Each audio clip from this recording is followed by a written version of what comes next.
Bonjour à tous, on est ravis de vous voir aussi nombreux autour du sujet de la création de valeur à travers ces produits NoLo. Je vais laisser chacun de mes invités se présenter. On va essayer de faire une présentation interactive. Vous aurez un QR code à la fin des présentations de chacun et nous vous inviterons à répondre à quelques questions pour mieux vous connaître et savoir aussi à qui on s'adresse. Voilà, Géraud, si tu veux bien... Bonjour à toutes et à tous, Jérôme Cher, Château Lacoste. Je suis en charge du développement du vignoble et plus particulièrement de la cuvée sans alcool, de la marque sans alcool qu'on a lancée il y a maintenant 15 mois qui s'appelle Nous, No-OH, qui veut dire pas d'alcool. Et vous pouvez nous trouver au hall 5, juste derrière French Bloom. Voilà. Bonjour à tous, Yanis Le Goff. Je suis directeur marketing du groupe VNB et en charge du plan stratégique du groupe. Le marketing chez nous couvrons pas mal de sujets et notamment le produit, ainsi que Gueule de Joie, qui est une marque avec laquelle on est associé et qui a été pour nous le passage au sans-alcool, dont on parlera un petit peu plus après. Bonsoir, Stéphane Brière, je dirige la société BS Tech qui œuvre depuis 5 ans à aider les vignerons, les brasseurs à rentrer dans le monde du sans-alcool, donc à apporter des solutions techniques de développement de produits et de production. Merci, bonjour à tous et à toutes. Valérie Lempereur, je travaille à l'Institut français de la vigne et du vin. Je suis œnologue de formation et à l'IFV, je suis directrice de la valorisation et également nouvellement élue présidente de la commission œnologie de l'Organisation internationale de la vigne et du vin, l'OIV. Voilà, on a fait une étude sur les nolos, donc je pourrais en parler. Voilà, donc à l'occasion de cette table ronde, on voudrait aborder 3 sujets principaux. D'abord, qui achète ces vins ? Quelle valeur les consommateurs leur accordent ? Dans un second temps, peut-être un point plus technique, comment on fait ces vins, dans quel cadre ? Et enfin, où ça s'achète et comment on les vend ? Voilà, donc là, en principe, vous avez un petit QR code qui vous permet de nous donner votre avis. Et donc, sur la question suivante, je vous laisse le scanner. Éventuellement, prendre 2 minutes pour le scanner. Et vous allez pouvoir nous donner les mots qui vous viennent à l'esprit. Vous me dites quand c'est bon. Je vous laisse quelques secondes encore. Ah, il y a des petits pouces, c'est sympa. Est-ce que c'est bon ? Je considère que c'est bon. Je vais essayer d'avancer. Voilà. Quels mots vous viennent à l'esprit quand on parle du vin désalcoolisé ? Là encore quelques secondes, répondez de tête comme ça, sans trop réfléchir. Donc pour répondre à la première question, peut-être, pendant que les mots peut-être vont susciter des réactions de la part de mes intervenants. Qui achète ces vins ? Quelle valeur les consommateurs leur trouvent-ils ? Alors, peut-être si vous voulez bien, Jérôme, vous qui au Château Lacoste, vous avez une... Alors, moi, je représente là ici le vigneron qui a vu une tendance sur les 10 dernières années. Moi, ça fait maintenant bientôt 10 ans que je parcours un peu le monde à vendre du vin et la France est un petit peu en retard sur cette tendance, mais il y a de nombreux pays où le sans-alcool, le NoLo, est déjà bien plus implanté, voire des pays où ça représente entre 15, 20, parfois 30% des marchés. Et on s'est dit... Parce qu'on a aussi une clientèle très importante qui visite notre domaine, on a environ 400 000 personnes par an, on s'est dit pourquoi on irait se priver de cette chance d'aller valoriser le vin, parce que c'est une façon de valoriser le vin et de donner une opportunité à des gens qui ne boivent pas d'alcool d'en boire et de goûter à ce que peut être du vin. Parce que l'idée, c'est d'aller se rapprocher le plus possible du goût du vin. Et j'ai vu le mot pas bon qui m'a sauté à l'esprit. Et il faut qu'on arrive à faire des choses bonnes qui valorisent la personne qui ne boit pas. Et nous, on a identifié 3 types de catégories de clients. On va dire un tiers, un tiers, un tiers. Et on cible les 2 premiers tiers. Le premier tiers, c'est le consommateur qui boit habituellement de l'alcool et qui va arrêter pour des raisons de santé, parce qu'elle est enceinte, parce qu'on a envie de faire un break, le Dry January, le Sober October, ce qu'on veut, parce qu'on a envie de faire un break sur l'alcool. Donc ça, c'est à peu près ce qu'on considère, nous, un tiers de la clientèle. Le deuxième tiers, c'est des gens qui ne boivent jamais d'alcool. pour des raisons culturelles ou pour des raisons religieuses ou pour toute autre raison. Ils n'ont jamais goûté à de l'alcool. Donc c'est une clientèle un peu plus facile parce qu'ils n'ont pas la référence au vin et ils vont trouver nos produits plutôt bons assez facilement. Ça représente également un tiers. Et enfin, on a le dernier tiers auquel on ne touche pas. Ce sont des personnes qui ont décidé d'arrêter de boire de l'alcool parce qu'ils en ont souffert. Donc voilà, de l'alcoolisme ou des choses comme ça. Et on ne va pas là-dessus parce que comme notre produit ressemble beaucoup à du vin, on n'a pas envie d'aller susciter de retomber dans le travers de l'alcoolisme. Donc on a identifié ces trois segments et on vous expliquera un petit peu plus tard comment on distribue, comment on vend. Mais aujourd'hui, le vin sans alcool se doit de faire ce qu'a fait la bière, c'est-à-dire ressembler le plus possible au produit de base et le valoriser le mieux possible. Moi, je me bats contre des politiques actuelles qui sont de dire on arrache la vigne parce qu'on vend plus de vin. Non, il faut trouver des moyens de valoriser le vin et de valoriser le consommateur qui n'a plus envie de boire du vin tout le temps parce que c'est trop alcoolisé, parce que ça fait parfois mal et que ça crée des problèmes de santé. Maintenant, c'est aussi une consommation plaisir. Il faut que cette idée du pas bon disparaisse parce qu'on doit se faire plaisir à boire du sans alcool. Moi, depuis qu'on a sorti notre produit, régulièrement en semaine, je fais des apéritifs à la maison en famille et on se fait plaisir. On se fait un apéritif et pourtant il n'y a pas d'alcool. Et donc on se célèbre, on se fait plaisir. Et le but c'est ça, c'est vraiment de se faire plaisir avec un produit qui ressemble le plus possible à ce qu'on avait l'habitude d'avoir avec de l'alcool. Moi, vous m'aviez parlé du fait d'avoir nous représentés dans les maternités, n'est-ce pas? Alors, je voulais en parler un petit peu plus tard, mais c'est vrai qu'aujourd'hui, on peut consommer ce produit de différentes façons. Et il n'y a plus de limite quand on vend aujourd'hui, quand on vend du vin, la limite, c'est l'âge, la licence, les réglementations dans les différents pays.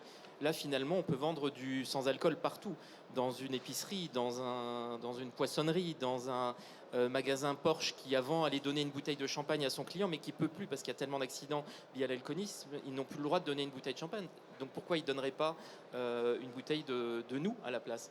Donc on ouvre le champ des possibles dans la commercialisation et on se retrouve à avoir un produit qui peut être disponible dans plein d'endroits. Et finalement, c'est un marché qui ne concurrence en rien le vin, bien au contraire. Il vient compléter la gamme du vin qui finalement aujourd'hui faisait que ça limitait les possibilités du fait des restrictions liées à l'alcool. Et ce qu'on voit apparaître, c'est que les sommeliers se mettent à regarder la catégorie, se mettent à faire, là on a fait récemment à l'hôtel de Crillon un wine pairing avec le chef sommelier Xavier Tuzia. Il nous a fait un wine pairing entre un menu et tous nos produits sans alcool qui était absolument magnifique. Donc c'est intéressant de voir qu'on peut faire la même chose qu'avec du vin. Yanis, à vous. Oui, alors pour nous, le qui achète du vin diffère un peu. On a deux cas. Comme je disais, on s'est associé à Gueule de Joie, qui est plus sur une cave sans alcool physiquement installée dans le centre de Nantes, donc une cave très urbaine, et après sur un site e-commerce, avec du coup des références qui sont beaucoup plus expertes. Côté VNB, on est sur une cible plus accessible, plus populaire, des magasins qui sont en zone commerciale. Donc l'enjeu, là, c'est aussi de trouver une offre sans alcool qui correspond à ces attentes-là. Ici, on va avoir beaucoup plus un créneau de la modération, ce que je disais tout à l'heure, en semaine. Nous, on est une enseigne qui prône ça. On est sur un système d'afterwork qui ferme à 21h. Donc l'idée, c'est vraiment aussi de pouvoir avoir une consommation modérée. Et dans ce contexte-là, quand on a des groupes qui viennent en afterwork et qui historiquement achetaient un coca parce qu'il n'y avait pas mieux à boire quand on n'avait pas envie de boire d'alcool, bah aujourd'hui ils trouvent des boissons, des bières sans alcool, des vins sans alcool ou d'autres boissons alternatives, des proxys aujourd'hui, qui leur permettent voilà, de vivre, de passer un bon moment avec les autres et d'être un petit peu moins exclus. Donc nous, ce qu'on voit en termes de requêtes et d'attentes, c'est vraiment ça, c'est d'accéder à, en effet, toujours du plaisir, idéalement aussi de la qualité, qualité en termes d'apport nutritif, etc.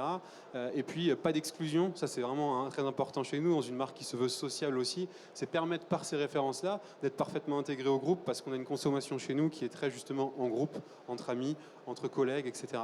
Ça, c'est très vrai sur le bar.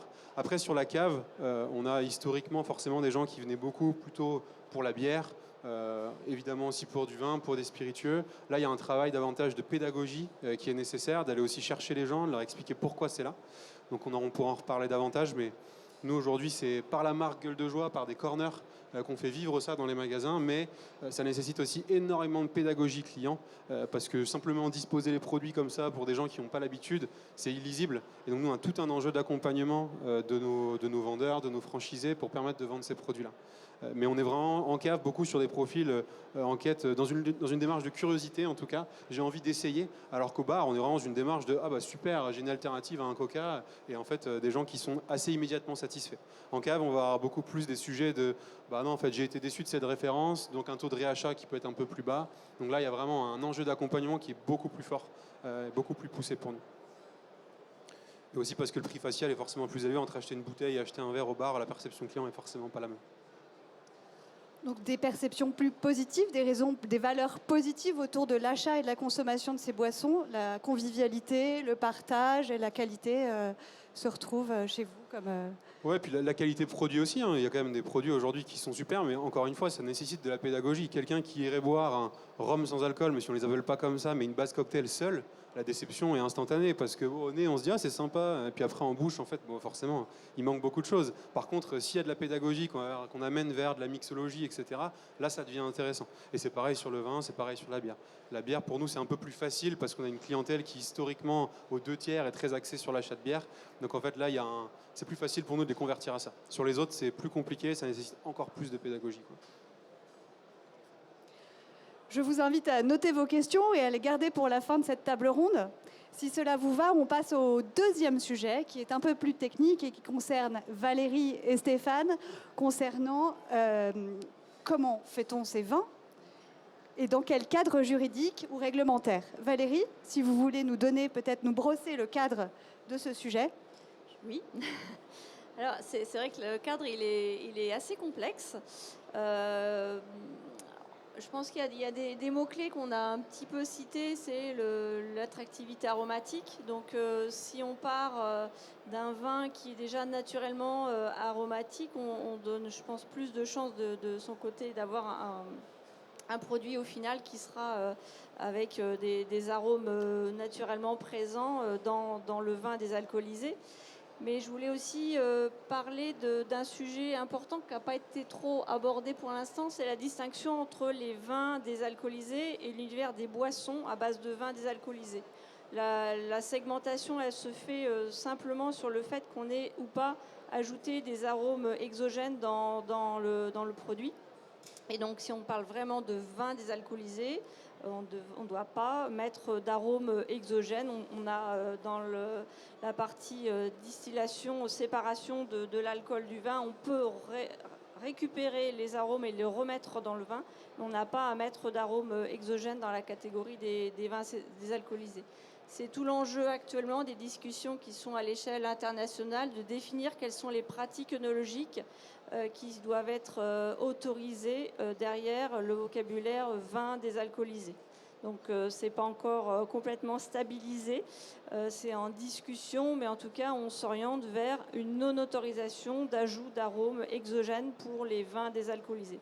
Et c'est vrai que côté consommateur, c'est pas évident à comprendre parce que souvent la dénomination n'est pas forcément bien claire, c'est écrit en tout petit. Alors oui, il y a la liste des ingrédients en contre-étiquette, mais il faut aller quand même lire cette liste qui est toute petite et voir si ou pas on a des arômes exogènes qui sont mis dans le vin. Donc je pense que techniquement, pour moi, c'est une clé de différenciation importante par rapport à l'approche consommateur. Alors, comment on fait ? Je vais peut-être revenir un petit peu sur le sujet. Le monde du vin est un monde ultra réglementé. Donc le monde du vin se pose beaucoup de questions pour savoir comment intégrer de la meilleure manière possible cette nouvelle catégorie qui peut créer quelquefois un peu effectivement des nœuds au cerveau parce que c'est complexe. L'objectif principal et la décision principale qui a été prise par la filière vin et qui est une bonne décision, c'est de se dire on va encadrer ces produits-là. Et ça, c'est assez récent parce que avant, ça s'appelait des boissons à base de raisins fermentés. Et fin 2021, il a été décidé que ça s'appelle des vins désalcoolisés. Pourquoi? Parce qu'on veut valoriser le fait qu'on a du vin, on a fait du vin, on a fait des vins de qualité pour avoir des produits de qualité, et qu'ensuite on les a désalcoolisés. Alors, je reviendrai un petit peu sur le processus de désalcoolisation. Donc, ce que je veux dire par là, c'est que derrière, on va créer différentes typologies de produits, différentes boissons, qui vont s'appeler vins désalcoolisés, qui vont s'appeler vins partiellement désalcoolisés, qui vont s'appeler boissons à base de vins désalcoolisés. Mais au final, tous ces produits-là valorisent le vin, d'une manière ou d'une autre, et c'est bien l'objet principal pour la filière et pour le vigneron. On parlait d'arrachage tout à l'heure. Voilà. Ensuite, vous avez d'autres produits qui sont à côté, et qui sont des jus de raisin. Et ça, c'est différent parce qu'il n'y a pas eu de fermentation. Donc, c'est un produit qui n'a pas été un vin et qui, du fait de son packaging, pourrait être confondu, on va dire, d'un point de vue consommateur à un vin. Donc, j'aurais tendance à séparer ce qui n'est pas du vin, c'est-à-dire ce qui est un jus de raisin, de ce qui est du vin. Et dans le monde du vin, il y a le vin désalcoolisé et il y a les boissons à base de vin désalcoolisé. Alors après, effectivement, on parle de désalcoolisation, et vin désalcoolisé, c'est pas très glamour, c'est un petit peu, dès qu'on utilise un mot avec quelque chose qui enlève, on se dit qu'on enlève de la valeur. En fait, on rajoute de la valeur, ou du moins on en ajoute une différente en désalcoolisant. On utilise souvent cette similitude peut-être avec un produit que vous connaissez, qui est le café. Quand je vous parle de café décaféiné, en fait, aujourd'hui, je rencontre peu de personnes qui sont choquées par le fait qu'on parle de café décaféiné, et peu de personnes me disent « mais le café décaféiné, c'est pas du café, on n'aurait jamais dû faire ça, c'est une hérésie ». Donc le vin désalcoolisé, finalement, c'est un peu la même chose. C'est du vin à la base, duquel on a enlevé un attribut. On l'a enlevé de manière douce, propre, ce que disait Rodolphe tout à l'heure. Hein, il y a des processus pour le faire. Mais quand vous regardez les processus de désalcoolisation, finalement, il y a une famille qui est de la filtration. Sachez qu'un certain nombre des vins que vous consommez sont filtrés. D'autres ne le sont pas, mais la plupart sont filtrés. Donc en fait, c'est quelque chose qui existe déjà. Hein. On va filtrer, mais de manière très fine, pour ne pas faire passer les molécules d'éthanol. Donc voilà, c'est un principe physique. Un autre principe physique, c'est la distillation. La distillation est utilisée pour faire des spiritueux. Quand on fait un cognac, vous savez que c'est un vin qu'on distille. Quand on désalcoolise un vin, on distille un vin de la même façon, sauf que comme l'objectif de création de valeur n'est pas le même, on va faire une distillation sous vide, ce qui va nous permettre d'abaisser la température d'ébullition du produit et donc d'évaporer l'alcool à 35-40 degrés. Et quand on fait une évaporation d'alcool à 35-40 degrés, on ne brûle pas les arômes. Alors que si on l'a fait à 78 degrés, qui est la température normale d'évaporation de l'alcool à pression atmosphérique, en réalité, vous créez des très bons spiritueux, mais vous ne réutilisez pas l'autre partie du produit. Voilà. Quand on fait une désalcoolisation, on sépare le vin en deux produits de valeur. D'un côté, un distillat qui est une eau de vie de vin et qui est revalorisé dans la filière et qui peut servir à faire de très bons spiritueux. Certains ont fait des vins désalcoolisés et font des spiritueux à partir de l'alcool de leur désalcoolisation, donc c'est extrêmement circulaire. Et puis on valorise bien sûr de l'autre côté le vin désalcoolisé. Donc vous voyez que dans toute cette nouvelle catégorie, on est dans une création de valeur, dans une valorisation de l'ensemble des produits et en fait de l'ensemble du travail qui a été fait en amont par le vigneron. Parce qu'il y a eu une culture, il y a eu des vendanges, il y a eu de la vinification, il y a eu de la fermentation, il y a eu quelquefois de l'élevage. Et tout ça, on ne va pas le mettre à la poubelle. Finalement, ce qu'on fait à la fin quand on désalcoolise, on extrait délicatement une partie de l'identité du vin pour créer un nouveau produit, mais on n'enlève pas, la totalité de la personnalité du produit. C'est important de parler de fermentation parce que j'ai vu tout à l'heure, certains ont mis jus de raisin. Alors, vous savez que dans le vin, il y a 3 familles d'arômes. Il y a les arômes primaires, les arômes secondaires et les arômes tertiaires. Dans le fruit, il y a les arômes primaires, donc vous allez les retrouver dans le jus de raisin. Il y a pas mal de sucre aussi dans la baie de raisin, donc les jus de raisin sont en général des produits sucrés. Ensuite, vous avez la fermentation qui va créer des nouveaux arômes par le processus de fermentation. Donc ce sont des arômes qui sont potentiellement dans la baie de raisin, mais qui sont cachés et qui ne sont pas exprimés tant que vous ne faites pas la fermentation. Et ensuite, vous avez l'élevage. Alors, quelquefois, il y a un élevage, quelquefois, il n'y en a pas. Mais quand vous élevez des vins en barrique, vous lui donnez une autre personnalité. Et en fait, quand vous désalcoolisez, vous bénéficiez de toute cette création de valeur et vous enlevez l'alcool à la fin. Si vous ne faites pas toute cette fermentation et cet élevage, vous avez un jus de raisin et vous avez les arômes primaires. C'est un autre produit qui plaît à plein de gens, mais qui va être totalement différent. Merci Stéphane. Valérie, est-ce que vous souhaitiez faire un éclairage sur les possibilités les discussions en cours chez des ODG sur la valorisation des... Oui, effectivement, c'est un sujet. Donc, côté Institut français de la vigne et du vin, on est en appui sur des réflexions collectives d'organismes de gestion, donc ODG, pour les signes de qualité qui se sont positionnés pour abaisser collectivement le degré minimum de leur vin dans leur cahier des charges. Donc les collectifs en question, c'est les IGP, donc les indications géographiques protégées, qui se sont positionnés au niveau national pour autoriser, si elles le souhaitent, de façon volontaire, donc de baisser le degré minimum de leur vin jusqu'à 6 degrés d'alcool. Donc comme c'est un cahier des charges et une décision collective, ça nécessite que les vignerons d'un ODG se prennent une position collective, et pour ça, il faut un éclairage. Donc on peut apporter un éclairage effectivement sur le volet technique, sur le volet perception consommateur, puisqu'on mélange à la fois une information d'un degré plus bas et une information comme quoi c'est un vin sous indication géographique. Donc ça va au-delà d'une démarche individuelle d'entreprise, c'est une démarche collective. Donc ça fait partie des pistes de réflexion actuellement en France, sachant que pour les vins d'appellation, là, une position qui a été prise au niveau de l'IANAO, c'est de ne pas aller sur un abaissement du degré minimum des vins pour les vins d'appellation, mais oui pour une réflexion pour ouvrir cette plage de degrés pour les IGP. Voilà. Et je voulais apporter un petit complément d'information par rapport sur le volet technique. On a parlé des arômes, on n'a pas parlé de la teneur en sucre. Et quand on regarde le retour de la salle c'est très difficile à réaliser. Je pense que il y a cette partie, comme on enlève de la rondeur, on enlève de l'alcool, donc il manque effectivement quelque chose dans le vin, donc on va le compenser en mettant un ajout de sucre.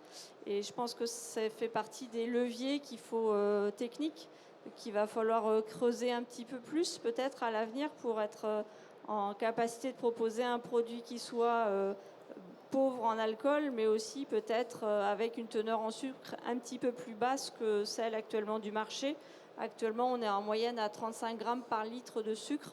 Donc c'est exprimé en grammes pour 100 millilitres sur les contre-étiquettes, puisque la valeur nutritionnelle s'exprime en grammes pour 100 millilitres. Donc vous voyez 3, 4, donc ce n'est pas des grammes par litre, mais bien des grammes pour 100 millilitres. Donc vous multipliez par 10 pour avoir la bonne valeur en grammes par litre. Donc c'est quand même pas négligeable dans une boisson. C'est de 8 fois plus que dans un vin.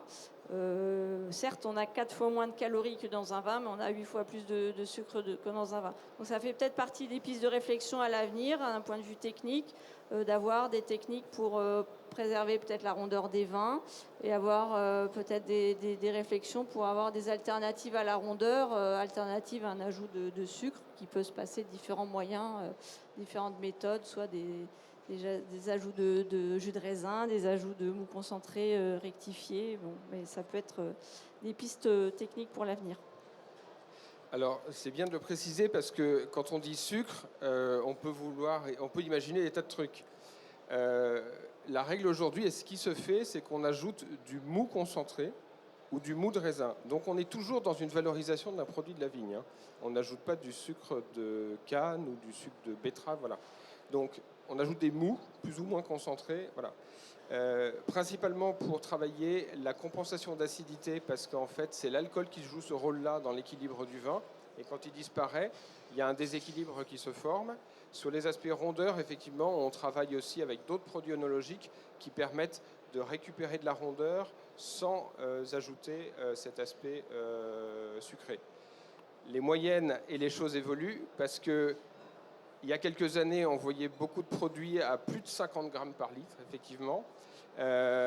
Et en fait, il y a des tas de vignerons qui ont fait le choix d'utiliser des vins de très bonne qualité pour faire des vins désalcoolisés. Et en fait, quand on monte en qualité dans le vin, on descend fortement dans la nécessité de rééquilibrer. Et donc aujourd'hui, on a des produits qui sont largement en dessous de 20 grammes. Et donc la moyenne, je ne l'ai pas recalculée, je ne la connais pas, mais elle a tendance plutôt à baisser fortement. Donc ça va dans le sens de ce que vous expliquez. Ouais, là, c'est une moyenne qu'on a constatée sur nos lots vendus en France sur 120 produits, donc boissons et vins désalcoolisés. Donc en moyenne, on a 35 grammes par litre. Vous savez combien il y a combien il y a de sucre dans un tonic, dans un tonic? 50 grammes par litre. En fait, ce qu'il faut voir, c'est qu'on est dans un champ de comparaison qui n'est pas que le vin, on est dans un monde de boissons beaucoup plus large, qu'a expliqué Jérôme tout à l'heure. Donc en fait, ces produits viennent s'inscrire dans un périmètre qui est beaucoup plus large que le périmètre du vin, et donc les codes de comparaison sont un petit peu différents. C'est plus sucré que le vin, c'est beaucoup moins calorifique que le vin. Et donc voilà, et par contre, si vous comparez ça effectivement à un soda, un Coca-Cola, c'est plus de 100 grammes, voilà, et donc c'est beaucoup, beaucoup moins sucré qu'un soda. Bah oui. Donc il faut bien positionner ce produit au bon endroit par rapport aux consommateurs qui ont été décrits, par rapport à la cible de consommation qui est recherchée. Merci Stéphane et Valérie, vous êtes emballés, c'est super. Chez Jérôme et vous, vous Yanis, comment est-ce que l'apparition, la création de ces produits a changé l'esprit de votre entreprise? Comment est-ce que vous avez dû vous adapter à la vente et à la mise sur le marché de ces produits? Nous, on a la chance d'avoir un réseau de distribution assez fort sur le vin. On est dans 50 pays. On est très bien répartis entre CHR, retail, grande distribution. Donc on a injecté ça dans les réseaux classiques avec plusieurs barrières, celles que vous connaissez, c'est-à-dire c'est pas du vin, donc on n'en veut pas. On a des sommeliers à convaincre, on a des cavistes à convaincre. Et puis très vite, on voit ce changement, on voit cette dynamique autour du sans-alcool. Et nos équipes ont très très bien réagi. Et ça a vraiment créé une dynamique. On s'est rendu compte que certains clients qui ne voulaient pas de nos vins sont devenus intéressés par nos sans-alcool. Ils ont trouvé ça génial. Et puis du coup, ils se sont dit, vos sans-alcool sont drôlement bien. Donc ça veut dire que vos vins sont bien. Donc ils ont goûté les vins. Donc ça a vraiment donné une dynamique commerciale forte aux équipes. Et puis aussi une forme de responsabilité, parce qu'on est quand même sur un produit plus sain malgré tout. Et bon, c'est vrai que ce que vous venez de dire sur le sucre, il faut vraiment rappeler que c'est du jus de raisin qu'on rajoute, du mou concentré de raisin. Donc on reste dans la filière raisin, c'est pas du sucre. Et je me retrouve à avoir des clients qui m'envoient des photos avec leurs enfants qui boivent un verre de nous. Alors je suis un peu gêné parce que c'est pas l'objectif. Le but c'est pas d'aller faire boire ça aux enfants, mais on se dit finalement ils découvrent peut-être le vin un peu plus tôt que nous, et finalement ils boiront du vin. Et je voulais revenir sur comment est-ce qu'on perçoit aujourd'hui le produit. Aujourd'hui nos concurrents c'est pas le vin, c'est pas French Bloom, c'est pas le champagne, c'est Coca, c'est Perrier, c'est tout ce qui n'est pas suffisamment créateur de valeur et qui est finalement pas créateur de valeur pour la filière vin. Donc quand un sommelier aujourd'hui, quand il n'a pas de sans-alcool sur sa carte, il a le choix entre vendre un coca, un jus d'orange ou une bouteille de Perrier, alors que là il a la possibilité de créer de la valeur en vendant un produit bien meilleur. On a vraiment trouvé cet outil pour donner de la création de valeur à nos clients. Et là, un exemple que j'ai eu tout récemment, les barman maintenant s'y mettent et ils mettent les prix des mocktails, donc les cocktails sans alcool, au prix des cocktails avec alcool en y incluant des produits désalcoolisés. Et donc ça crée de la valeur encore. Donc ça, c'est ce qui nous a permis d'être fiers du produit et d'être fiers de contribuer à cette vague. Tout le monde dit que ça va représenter à un moment donné 10% du marché. On en est loin, on doit être à moins de 2%, 1. Donc vous voyez, on va faire x10 si tout se passe bien. Moi, je ne pense pas à l'effet de bulle, je pense vraiment à quelque chose de fond. Mais il faut qu'il y ait plus d'acteurs, il faut qu'il y ait plus de choix, il faut qu'il y ait plus de recherche, de développement pour arriver encore à améliorer les produits. Et on va réussir à avoir une catégorie qui tient la route. Ouais, du coup, à la question de comment ça a transformé aussi une entreprise comme la nôtre, parce que c'était pas naturel, je dirais qu'il y a 3 temps, il y a un temps au niveau de la direction d'avoir la conviction que stratégiquement c'est important d'y aller, et du coup de se dire ok on y va. De notre côté, c'est de mettre de l'argent aussi sur la table en devenant associé d'une structure existante, Gueule de Joie, et de se dire ok, on n'a pas l'expertise, on n'a pas les compétences, c'est pas quelque chose qu'on savait faire, mais on croit qu'il faut y aller, donc on va s'accompagner de quelqu'un qui le fait bien. Ça, c'est le temps 1. Le temps 2, c'est ensuite l'intégration, l'imprégnation au sein des équipes au siège.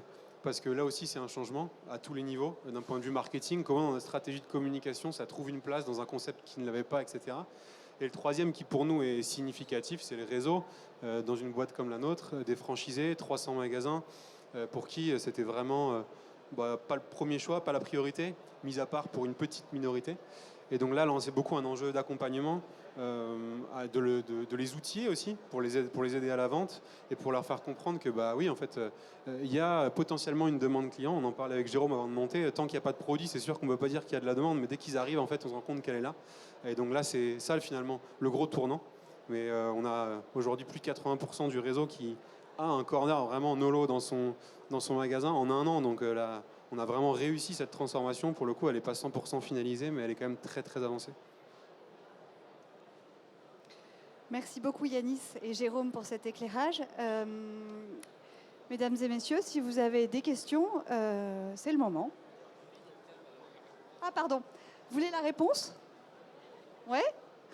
La réponse c'est... Attendez, je ne sais pas si en passant... Ah non, attends, ça s'est passé après. La réponse c'est 34 caves aujourd'hui qui sont complètement dédiées au sans-alcool. C'est un phénomène très français, mais elles ont été créées en 4 ans. 34 en 4 ans. Et 220 magasins VNB avec un corner sans alcool par contre. Tout à fait, voilà.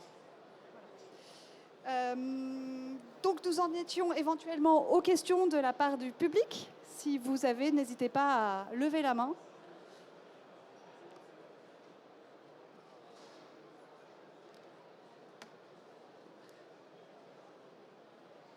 Bonjour, ça coûte combien une bouteille? Le prix d'une bouteille de vin sans alcool, désalcoolisé. Pas évident comme question parce que... Oui. Nous, on est sur le vin tranquille, donc à 17,50 € et sur le vin effervescent à 35. Ouais, maintenant, sur le marché, il y a tous les prix, évidemment. Ça reste quand même souvent, finalement, dans la perception client, assez cher. Parce que même ce qui serait considéré comme du bas de gamme est quand même globalement au-dessus de 10 €. Il n'y a pas grand-chose en dessous de 10 €. Ce qui peut aussi créer des attentes et de la déception. Et nous, c'est quelque chose qu'on doit gérer, notamment sur le vin sans alcool, d'avoir des gens qui viennent avec, parce que justement, on parle de vin sans alcool, de vin désalcoolisé, qui s'attendent à un vin, idéalement en plus parce qu'il coûte plus de 10 €, à un vin qui est quand même sympa, et du coup une déception assez forte. Et ça, il faut savoir l'accompagner aussi. Mais aujourd'hui, les prix sont extrêmement différents. La gamme est quand même extrêmement large déjà. Si je peux, j'ai une question pour Stéphane. En fait, 2 questions en fait. Les anglophones parlent allègrement de alcohol-free wine, d'accord? Je suis anglophone aussi, donc moi ça me gêne pas. Mais j'ai compris que pour les Français, c'est un peu gênant de parler de vin sans alcool, parce qu'à la base, le vin, il y a de l'alcool. Deuxième question, un produit qui se nomme levain, L-E-V-I-N, mais qui est issu de raisins fermentés, mais pas une fermentation alcoolique, vous me voyez venir. Qu'en pensez-vous? Alors, première question. Vin sans alcool, effectivement, ce n'est pas autorisé d'un point de vue dénomination produit. Alors, au passage, on a créé un collectif du vin Nolo avec une trentaine d'acteurs de la filière, dont des distributeurs. Et c'est une des questions qu'on met sur la table souvent parce que on comprend bien pourquoi il ne faut pas appeler ça vin sans alcool. Mais quand vous présentez le produit à des clients qui viennent chercher du vin sans alcool, vous ne pouvez pas mettre un bip au milieu de la conversation. Il faut à un moment donné essayer de nommer le produit. Donc, ça a été toléré depuis peu par la répression des fraudes d'un point de vue verbal, on va dire, ou affichage dans les magasins à partir du moment où derrière, c'était clairement indiqué aux clients que c'était des vins désalcoolisés. Ça, c'est quand même important parce que tant qu'on utilise le terme vin sans alcool pour parler d'un vin désalcoolisé, à la limite, on ne fait pas tellement de mal à la filière vin et on ne trompe pas tellement, on trompe pas le consommateur parce qu'on parle de quelque chose qui est un vin. La problématique, c'est d'utiliser ce terme-là pour des jus de raisin. Et c'est vrai que quand on dit vin sans alcool alors que ça n'a jamais été du vin, là, c'est un peu plus problématique. Et c'est un petit peu le sujet de votre deuxième question. C'est-à-dire que là, le producteur a été un peu plus loin, c'est qu'il ne va pas dans la dénomination produit, il est dans le nom de baptême, dans le nom de marque. Voilà. Donc c'est un autre débat, mais à partir du moment où un mou de raisin n'a pas été fermenté jusqu'à 8,5%, ce qui est la définition du vin, ça n'est pas du vin. Donc c'est un jus de raisin partiellement fermenté dans cette, si on peut parler de dénomination entre guillemets juridique. Donc il ne pourra pas non plus utiliser le terme vin sans alcool parce que de toute façon c'est interdit pour tout le monde, que ça n'est toléré que pour les vins totalement désalcoolisés. Et en fait, on ne peut pas du tout utiliser le terme vin dans ce cadre-là parce que le produit n'a jamais été un vin. Et voilà. En France. On peut quand même rappeler la définition internationale de l'OIV de vin. Donc, c'est la fermentation alcoolique exclusive du raisin ou du mou de raisin. Donc, il faut qu'il y ait une fermentation alcoolique et que ça atteigne le degré minimum d'un vin, comme Stéphane l'a indiqué. Si ça n'a pas fermenté, ça ne peut pas être du vin. Et juste pour compléter une seconde sur la dimension plus commerciale, certes, oralement, c'est autorisé aujourd'hui de parler de vin sans alcool parce qu'en effet, il faut que les gens comprennent de quoi on parle. Mais il y a un vrai sujet, et nous on le voit sur le e-commerce, où à l'inverse, c'est pas autorisé. Et donc beaucoup d'acteurs qui continuent encore à le faire, mais la DGCCRF qui est très présente là-dessus, un référencement produit qui pour autant est très là-dessus parce que les gens cherchent de la même façon qu'ils parlent, donc ils cherchent vin sans alcool. Donc aujourd'hui, c'est un vrai enjeu en termes de référencement naturel, de trouver la bonne manière de le faire, mais sans perdre de la clientèle. Et on en parle avec beaucoup de concurrents pour qui ils ont le même problème. Donc c'est pas si simple à traiter. Peut-être pour le e-commerce, je pense qu'il y a peut-être des marges d'évolution de montrer la contre-étiquette aussi en e-commerce. Souvent, on met la face avant, c'est l'étiquette qui est jolie, mais alors que toutes les informations sont derrière et elles ne sont jamais mises en ligne. Donc, on ne donne pas accès à toute l'information quand c'est une vente dématérialisée. Donc, un souci de transparence de la part des producteurs à destination des consommateurs. Voilà, mesdames et messieurs, j'espère que vous avez apprécié cet éclairage sur le sujet.